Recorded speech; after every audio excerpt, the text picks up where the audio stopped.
guys, we are here at the AIBC in Dubai. It's my pleasure to be here with one of our award winners last night. You won our Web3 Leader Award. It is Jane Thomason. I'm saying that correctly, right? You are. I'm happy to be here. Yes, thank you. It's so good to have you here. It's honestly such a pleasure. Really just want to dive into a bit of your experience in this space and how over the last, year, when we have been in a bit of a difficult time, how do you think the industry has coped with it and accelerated in ways? Well, yeah, it's been an interesting year because every time we thought that we'd seen the last crash, there'll be another one. But I was speaking at a conference in London just when FTX went under, and we were saying, what are we going to say about digital assets today?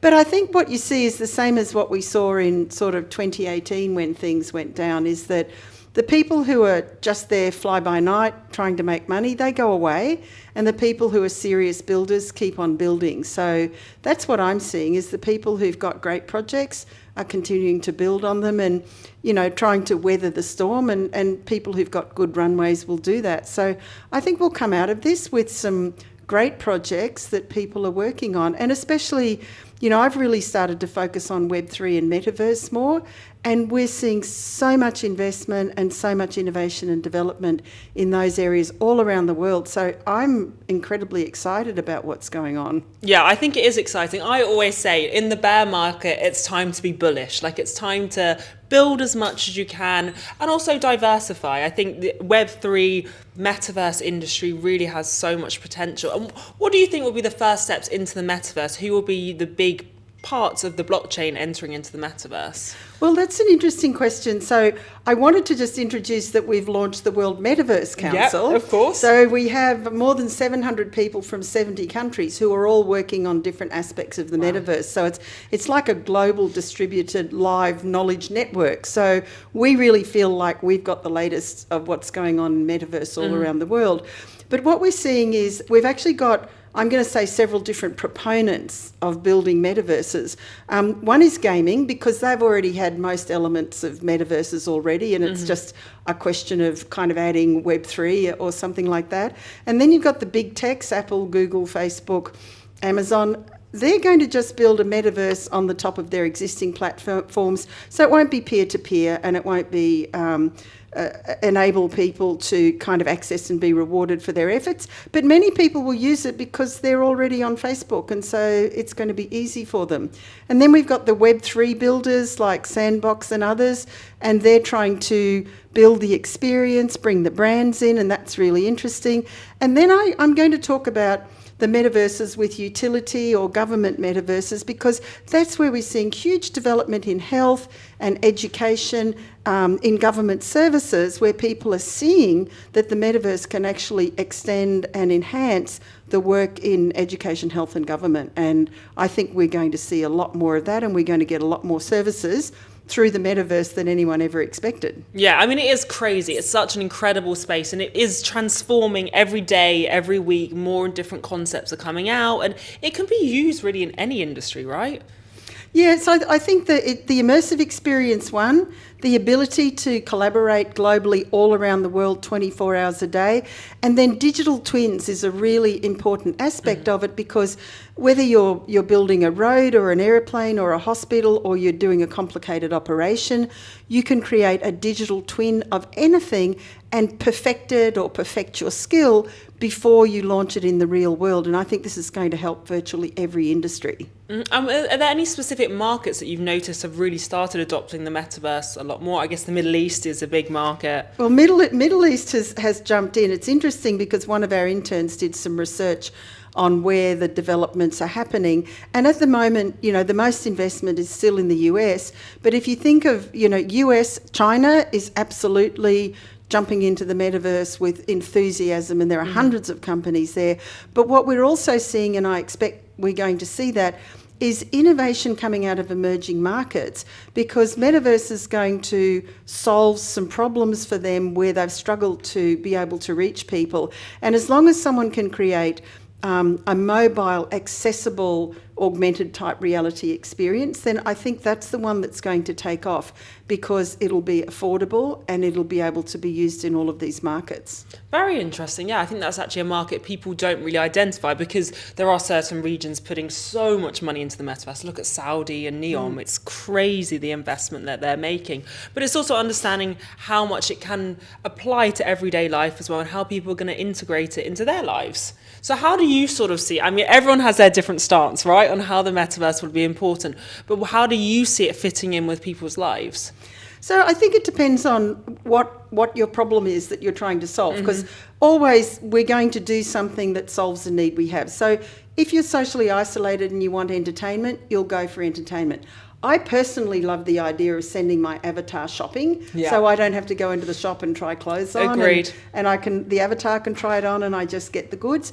But I think if you think about you're elderly and you can't travel anymore, you can still take trips in the metaverse. If you're disabled and you can't get out and go to town, you can still access your doctor, access services, access the government. So I think it's really going to depend, on what you want and need, but definitely the younger generation, Gen Alpha, are almost born with a screen attached to their hand. Yeah, they're very used to immersive environments, and they're going to embrace this incredibly fast and show us how we can use it. And obviously there are quite a lot of obstacles in place right now. People are scared for adoption. What do you think are going to be the first few steps to trying to onboard a lot more people and help people believe in the industry? Because people just see crypto as being blockchain and then the metaverse scares them. So how are we going to help people adopt the metaverse? Well, look, I do a lot of education, which is really around putting it into really accessible everyday terms, not using any technical terms, and just showing people how they might be able to use it, whether it's for shopping, whether it's for travel, whether it's for kids' education. And I find that helps people understand. And I think the more, and that's what we're excited about with the Metaverse Council, is we're finding the use cases, and then we can show people the use cases, and then they're going to start to find it attractive. Because if you think about education, I can understand that it's scary, because it's almost everything about our traditional education system is going to change. The skills teachers need are going to change. The skills students need to be taught are going to change. And so I think that is scary for people. But we've got our education working group working on disentangling all of this and helping look at all the different aspects of what the future workforce will be like, what are the different ways metaverse can be used, and getting examples with education institutions for using it. And remember, bricks and mortarless. The future school doesn't need to have a classroom. It's so incredible to think about, but at the same time, we always have a digital revolution. Things are always changing and we have to adopt it. We have to understand, as you say, how it fits in with our life. It's not here to take over our life. It's here to adapt and be part and supplement the good parts of our life. As you say, you want to go shopping, I might want to do meetings in the metaverse. I could do my interviews in the metaverse. Absolutely. All of these different aspects of trying to highlight the positives rather than the negatives.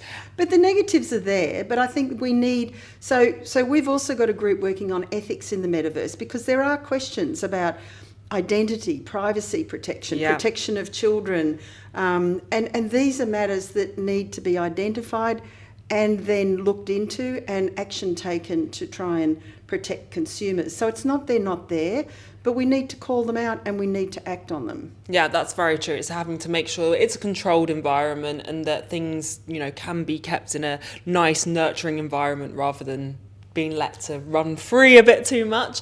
And in terms of frontier technology such as a blockchain, how can it be instrumental in reducing things like poverty and having a positive impact in the world? Well, look, I started my technology journey in blockchain in 2016 because I could see how it could contribute to really helping the poor and vulnerable, giving them identities, connecting them to the economy, allowing them to develop credit histories without bank accounts because they can't get bank accounts, and in humanitarian settings and in supply chain, protecting the provenance of medicines, for example. So there are many ways, and we're seeing, again, one of my interests is in emerging economy.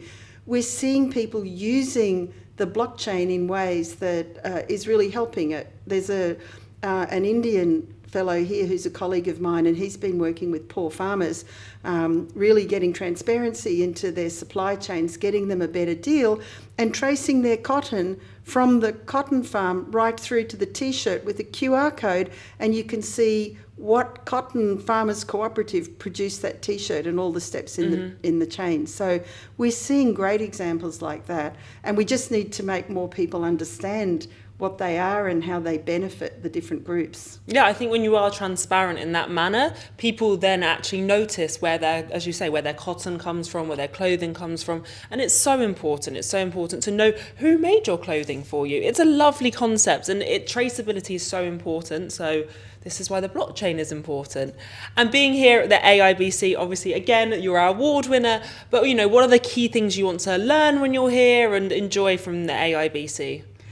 Well, I always go to conferences. My minimum is I want to learn one new thing, meet one really cool new person, and see one really cool new project. So I'm out there trying to learn as much as I can, see the innovations that these companies are showcasing, and listen to some of the speakers and just see what I can learn. And I mean, AIBC has a great array of speakers coming up, so I'm excited about what I might be able to see here. Yeah, we really do. And I love that you say about learning, because I think so many people are scared to enter into this space because they feel like they don't know anything. But we are all here learning. It's impossible to know everything in the space. It really is. Gaming, it changes all the time. And if you're not a gamer, it might not have as much value to you, so you might not know as much. But the people are really friendly too, because sometimes I think, some of the gamers look a bit scary. But what I find is if you overcome your nerves and you go speak to them, they're usually incredibly kind, friendly, generous people who are really keen to tell you about their projects. I mean, not everyone can be as colourful as you, Jane, but we try. We're all different in the industry, though. We all have our different elements of what we're trying to do in the space, and that was what makes it amazing. Being here at AIBC, I mean, we're here for an adventure. We're here to learn and just network and meet interesting people. Well, thank you for being here, Jane, and enjoy the rest of your day. It is honestly such a pleasure. Thank you for having me. Thank you.